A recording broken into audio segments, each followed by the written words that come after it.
Yesu asifiwe. Kwa wale wanaoandika, kichwa cha somo la leo ni maajabu yaliyotokea Yesu alipofufuka. Maajabu yaliyotokea Yesu alipofufuka.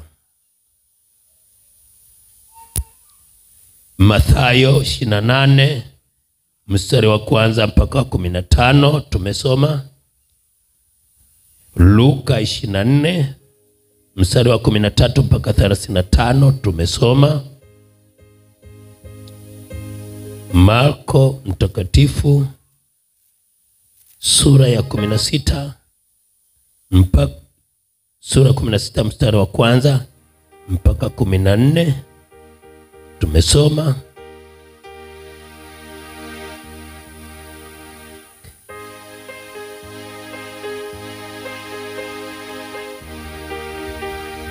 Kama umeandika, mafuta yao, kwamba wakienda kaburini wakampake Yesu. Haleluya. Wakampake mafuta Yesu. Inawezekana yale mafuta aliyompaka ile marham, kwa ajili ya kwamba mwili usitoe harufu. Kwa wao wakajua kwamba siku ya 3 leo mwili utaanza kufanya nini? Kuvunda, kutoa harufu. Wakawa wanaondoka. Kumbuka, hawana somo lolote, hawana kumbukumbu yoyote kwamba siku ya leo ya 3 Yesu alisema atafufuka. Wao wako tu wanakwenda, wanatembea. Walipokuwa wanakwenda katika kutembea kwao, wakasema, jamani, tunakwenda huku. Lakini pale kaburini lilikwisha kuwekwa jiwe kubwa, lile ambalo limekaa kwenye mlango, ili kusiingie na mtu asiingie kuchezea mwili wa Yesu. Nani atakwenda kutuondolea? Nani atakwenda kutuondolea lile jiwe? Kwa hiyo wakiwa katika mashaka na kujiuliza, wakiwa katika maswali ya kujiuliza, wakafika kaburini. Walipofika kaburini pale, wakashangaa kitu cha ajabu, matukio ya ajabu. Walishangaa, macho yao hawakuamini, masikio yao hawakuamini. Pale waliposikia kishindo kikubwa kikitokea, wakati huo tetemeko likitokea, wakati huo kishindo kikitokea na nguvu ikatikisa pale kaburini. Jamani, haleluya. Nguvu ya Mungu ikatikisa pale kaburini.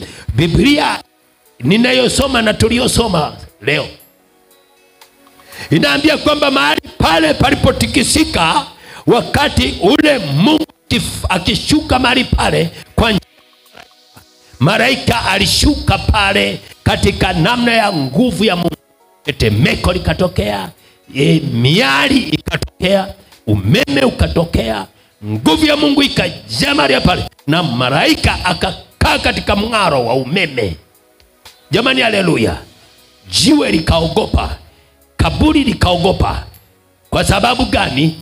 Kitu cha ajabu ambacho kwa ajili ya Yesu kimeingia mahali pale. Wale walinzi wakaanguka, wakawa kama wamekufa, maana yake wakazimia.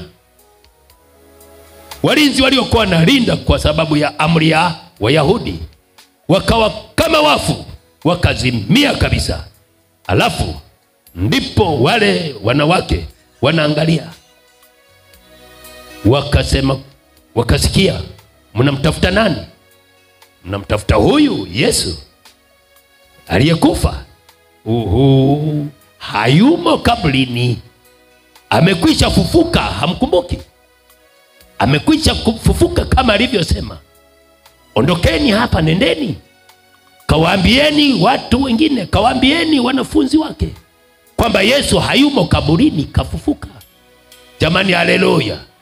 Jamani, haleluya. Jamani, haleluya. Yesu amefufuka, hayumo kaburini tena. Jiwe, tetemeko, Vyote vilitokea kwa ajili ya Yesu kufufuka mahali pale. Na Kodia, njoo tutembee pamoja hapa. Una bahati sana, unakaaga mbele. Jamani, haleluya. Tunapatana na Kodia, ndio maana tunatembea wawili. Amina. Biblia inasema watatembeaje wawili wasipopatana? Lazima upatane. Kwa mimi na Kodia tunapatana. Sasa tunajaribu kulizungumzia swala hili la kifo cha Yesu. Unajua Kodia, yani ningekuwa na nguvu, ningekuwa na uwezo mimi. Yani ningekuwa na uwezo, ningekuwa mimi ndio mfalme. Yani jana ningemsaidia Yesu. Lakini cha ajabu bwana, nitafurukuta wapi? Yesu ndio hivyo bwana, alishakamatwa, alishakufa. Yani sijui sasa bwana walimtesa yule bwana. Yani hadi uchungu. Ukimwangalia navuja damu. Au wewe unasemaje ndugu yangu? Kweli hata na mimi nasikitika sana. Yesu alionewa. Kwa hiyo Yesu wetu, kwa kuwa yeye ni mshindi na wanafunzi wake wanafahamu lile alilowaambia kwamba atafufuka. Kweli? Kumbe alisema atafufuka eti alisema atafufuka. Lakini haiwezekani kufufuka bwana. Mambo kama yale ni maneno tu. Unajua haiwezekani. Mambo alipigwa bwana. Alishakufa yule. Lakini anyway basi. Wakati sasa wakashangaa, mtu wa tatu umetokea. Anajiungana. Jamani, mnasema habari gani hizi? Mnasema habari gani? Nasema Kodia, huyu jamaa katoka wapi? Unamsikia anavyosema? Anauliza huyu, wewe bwana, ina maana kwamba wewe umetokea wapi? Wewe ni mgeni katika mji huu? Ina maana huyafahamu kabisa mambo haya yaliyotikisa nchi hapa? Hufahamu habari kabisa iliyotokea? Wewe bwana, chana nasi bwana. Wewe kama umetoka ulikotoka zako, tuache sisi tunasema. Jamani, haleluya. Lakini Yesu tukaambia, tunasoma kwamba akaandamana nao, akatembea nao mpaka wakaenda kwenye kile kijiji walichokuwa wanakwenda. Jamani, haleluya. Walipofika mahali pale kukawa jioni. Ilipokuwa jioni wakakaa wote, na Yesu akajifanya na yeye anakaa, amekuwa mwenyeji na wale wawili waliokwenda pamoja naye. Lakini kumbuka walitofautiana kwamba ametoka wapi yeye ambaye anauliza habari za Yesu aliyekufa asifahamu. Je, ni mgeni Yerusalemu? Halo? Akakaa jioni. Sasa wakati wanaanza kula chakula, Yesu akafika mahali kafanya jambo jipya. Yesu akamega mkate. Alipomega mkate, kapiga, kawapa, kawagawa. Mioyo ikachangamka, revival ikaingia. Wakaanza kusema, huyo anayetupa ni mithili na dalili zile zile za yule bwana aliyekuwa anafanya haya. Ni Yesu huyu. Wakati wanasiposema tu ni Yesu huyu, katoweka. Kumbuka walikaa naye muda wote wakihojiana naye mpaka chakula ndio wanafumbuliwa nini? Macho. Halo? Angalia, usikae na dhehebu lako na dini yako mpaka unyakuo utakapokuja utabaki. Utakaa na dini yako na elimu yako na mambo yako ya kufanya kuigiza. Alafu Yesu atakapokuwa anafunuliwa ndio unyakuo wenyewe. Unaanza kusema, Yesu tayari kashanyakuwa kanisa lake, hayupo. Alafu unabaki. Jamani, haleluya.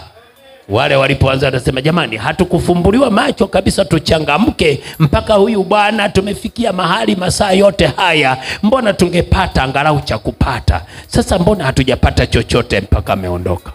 Kuna watu watakuja kujilaumu Yesu amenyakuwa kanisa lake, ameondoka. Alafu wanasema, kwa nini hatukuokoka mapema? na sisi tukanyakuliwa. Angalieni. Kuna somo lingine ambalo tunaona tena, kuna wanawake watatu waliotokea na wakaenda asubuhi mapema, wakaenda na wenyewe kwa ajili ya kwamba wakampake Yesu mafuta.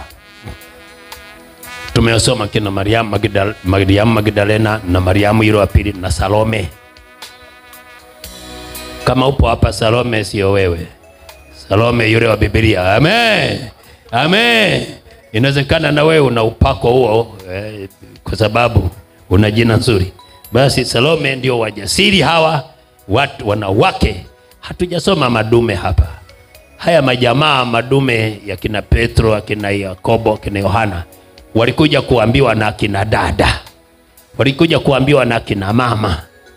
Pale akina mama walipokutana na ile miujiza ilionekana kule kaburini, ndio wakaenda wakawaambia akina Petro na wengine kwamba tumemwona Yesu. Tumemwona Yesu. Tumekuta kule malaika. Tumekuta kule maajabu. Hayumo Yesu kaburini. Amefufuka. Wamesema amefufuka. Ndipo wanaume wakachangamka mbio, wakakimbia sana kwa ajili ya kwenda kaburini. Petro na mwanafunzi mwingine wakaenda wakakuta kweli wanawake yale walioyasema ni ya ukweli. Sasa kwa hiyo kumbukeni, wanawake huwa tunasema wanawake hoye. Akina mama safi. Ninyi akina mama mnatikisa dunia, mpaka wanaume wanatikisika. Yani mpaka mnawahi asubuhi majamaa ya kina baba yamelala wakati yanajua mwanaume mwenzao amekufa, mwanaume mwenzao amezikwa, hayawazi hata ajenda kwa ajili ya kwenda kwa mwanaume mwenzao. Akina mama wamewahi. Sisi Kinyakyusa tunasema akasimu. Akasimu. Ile tunasema nini? Uzazi. Uzazi. Lijamaa tu lilizaa lakini halijui kulea. Tusiwe na wivu. Akina baba wote tushirikiane, semeni mama safi ni yule aliye na huruma. Jamani, haleluya. Na ndio maana mpaka leo uzazi, ukitaka mtoto mzuri au familia nzuri sasa hivi, mama ndiyo mtetezi wa mtoto. Wachache sana kina mama wakatili kwa watoto, wanaoangamiza watoto. Wengi sana kina mama ndio wanaokoa watoto. Akina baba wamerudi mpaka wanafika mahali wanabaka watoto. Sasa mama anamuokoa mtoto, anamficha mtoto kwa mume wake. Mume asikutane na mtoto, abaki naye wawe wawili, mwanaume na mtoto. Mama ana wasiwasi. Mama ana mashaka. Huyu mwanaume atalala kutakucha. Bado wanaume wamezidi. Badala kwamba labda katoto kakike, na mtoto wa kiume na mwenyewe wameingia kumharibu mtoto wa kiume. Anamuingilia kinyume cha maumbile. Baba, lianaume hili, liache lilale usingizi. Mnaliamsha ya nini haya majamaa haya? Makatili haya. Majinga mapumbavu. Si akatengeneze midori basi yakawe yanafanya vitu vyao huko. Kwa nini amefuatilia watoto? Kwa nini amefuatilia mtoto wa mwanamke? Kwa nini? Hilo libaba, hilo lisilokoka. Alo, ninachukia sana kwa ajili ya watu ambao wanafanya ukatili kwa mtoto. Mama amewahi, tunasema mama ni safi kwa mtoto. Na ndio maana Yesu, pamoja na kwamba alikuwa mtu mzima, alikuwa amekufa, kile kizazi kinaongea. Amekufa mtoto wetu, hana hata makosa. Hata wale wenye mtoto ambao ni warafiki yao wanasema, Mariamu, mtoto wetu anakufa, mtoto wetu ndio anateseka hivyo. Hawasemi mtoto wako anateseka, hawamwachi mzigo peke yake. hawamwachii huzuni peke yake. Wanasema mtoto wetu Mariamu, mtoto wetu Mariamu, Yesu tunakulilia, Yesu pole, Yesu pole. Wanawake wote walimlilia Yesu. Jana tulikuwa na somo hilo. Lakini leo hawakusema Mariamu nenda kwa mtoto wako. Lakini tunawaza kwamba Mariamu ambaye sio mama yake na Yesu ndio akaamuka asubuhi mapema na Mariamu mwingine, wakawahi wawili kwenda kumwangalia Yesu, wakampake mafuta, mtoto wa rafiki yao, mtoto wa mwenzao. Angalia wewe unavyoishi na mtoto wa mwenzio leo, kizazi hiki cha ukaidi na ufisadi wa imani. Imani imekwisha. Mtu akikana mtoto wa mwenzake anawaza mabaya juu ya mtoto, anafikiri mabaya juu ya mtoto. Tunataka wanawake safi, tunataka wanawake wenye huruma, tunataka wanawake waliookoka. Haleluya, haleluya. Wakawa wamekwenda hao wanawake, wakaenda katika namna ya kuweza kumuona Yesu kule alikowekwa. Na ndipo tunaona kwamba wakaona jiwe haliko mlangoni, liko mbali na mlango. Alafu wanashangaa, wanapepesa macho kushoto kulia, wanakuta malaika wamekaa. Wanawashangaa, mnatafuta nini ninyi wanawake? Mnatafuta kitu gani? Mnamtafuta Yesu? Asema ndio. Kama mmemuondoa Yesu hapa jamani, tunaomba mtuonyeshe pale mlipomweka. Akili yao hawakujua kwamba ni malaika wale wanaongea habari njema iliyotendeka. Akili yao ikawa tu katika mambo ya damu na nyama, kwamba Yesu wamemuondoa wanadamu, wamemhamisha, kwamba labda wanataka kumfanyia ujeuri mwingine zaidi. Kwa wakawa na mawazo kwamba tunaonyeshe pale mlipomhamishia. Kama mmemuondoa hapa, mtuonyeshe pale mhamishia. Ndipo malaika wakasema hapana, hajahamishwa na mwanadamu, haiwezekani kumhamisha, ila amefufuka. Amefufuka kutoka kwa wafu. Nendeni mkawaambie wanafunzi wake kwamba ametangulia, anawatangulia sasa Galilaya kama alivyosema. Huko ndiko mtakako muona. Sasa ninyi muondoke hapa, nendeni zenu mlikotoka, haya mlioyaona mkawapashe wanafunzi. Ndipo Biblia inasema kwamba wanawake wakaondoka wenye furaha, wenye kicheko, wenye nguvu ya kusimama katika lile waliloliona, wakaondoka zao wenye furaha. Jamani.